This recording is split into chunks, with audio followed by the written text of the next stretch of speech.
Saya ingin menyimpulkan pertemuan kita malam ini bahwa topik tentang Maulid Nabi SAW sudah banyak perbincangan di masa dulu dan kini, dari zaman old sampai dengan zaman now. Banyak perbincangan di dalamnya. Kita tidak harus berselisih untuk membincangkan itu kembali. Kita harus menyikapi bagaimana mengambil jalan tengah terbaik untuk kemudian kita amalkan dalam kehidupan. Gembira dengan hadirnya Nabi, gembira dengan lahirnya Nabi itu pasti, karena orang yang menolak kehadiran Nabi tentu dia kufur. Maulid artinya waktu Nabi dilahirkan. Maulud itu baiknya. Jadi secara bahasa mustahil kita menolak maulid dan maulud. Kita mengakui ada maulid, kita mengakui ada maulud. Bagaimana menyikapinya? Kita berbahagia dengan itu semua dan menghadirkan tuntunan-tuntunan Nabi dalam kehidupan kita sesuai dengan yang diperkenankan tuntunan dalam syariat kita. Budaya bisa berbeda. Kalau budaya itu mengantarkan pada wasilah mendekatkan kita pada Al-Quran dan Sunnah, maka budaya itu bagian dari yang benar untuk kita gunakan.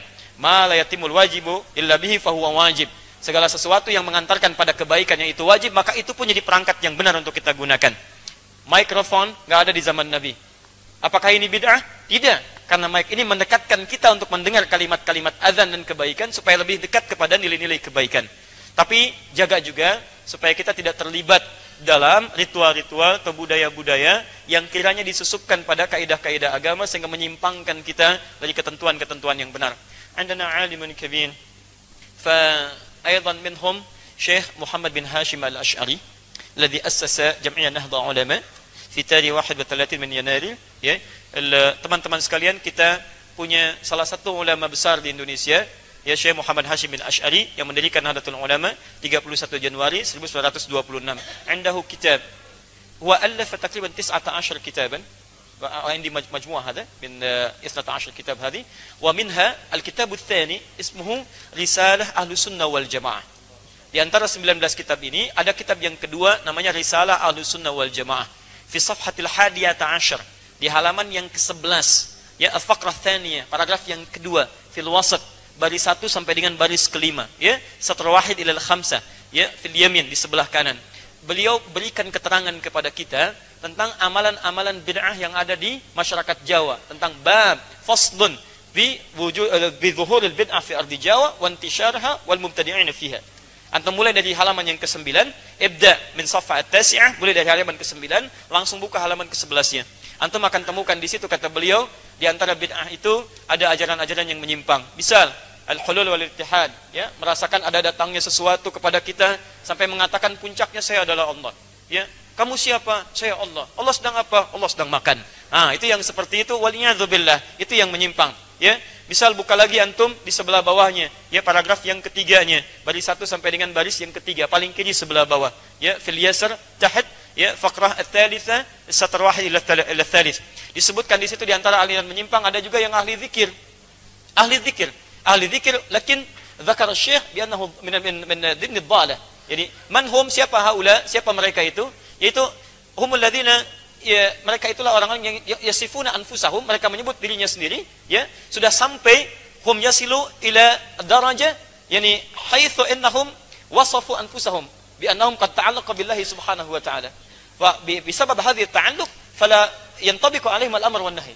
Ya, karena aksar min Nabi sallallahu alaihi wasallam. Jadi mereka merasa sedang ada hubungan dengan Allah Subhanahu wa taala, jadi karena banyak berzikir merasa dekat dengan Allah, wasafa qalbuhu, dia merasa bersih hatinya dan tidak berlaku perintah dan larangan lagi. Jadi kalau antum temukan orang ahli zikir tapi enggak salat, kata Syekh Hasim Asy'ari, itu orang sesat, jangan diikuti. Antum temukan walaupun misalnya gelarnya kiai, pakai jubahnya selebar Batman bahkan lebih misalnya, ya, misal, terus dia berzikir dan sebagainya, zikir-zikir tiba-tiba enggak salat, azan datang dia enggak salat. Syekh, kok tidak salat? Kan sudah azan. Nanda baru latihan. Kalau saya, jasad sedang salat tapi roh, jasad sedang bicara tapi roh sedang salat di hadapan Allah.